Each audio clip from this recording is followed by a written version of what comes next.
देहा बजार जाई आइसन कमैया के फूक देहा बजार जाई आइसन कमैया के। म्यूजिक बाय विशाल सतपुरी।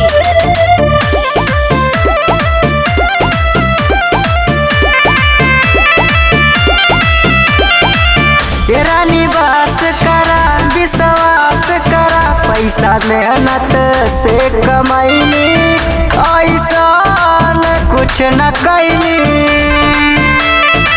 सुना ढेर गाना तारा पवित्र सब बुझल छहेतर केतना लइकिन के राखेला अपना दिल के भीतर।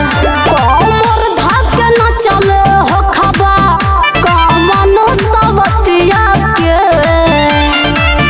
फूक देहा बजार जाई आइसन कमैया के फूक देहा बजार जाई आइसन कमैया के।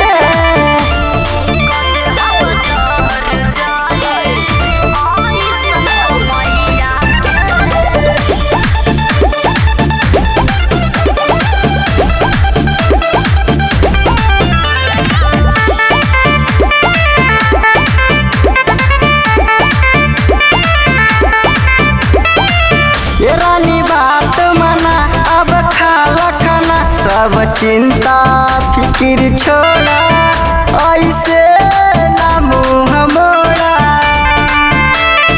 दूर रहता बाहर काटा तारा तू चनिया घर में डहकतिया कनिया ऐसे रही जदी है हरिया घर में टिक नाम हरिया।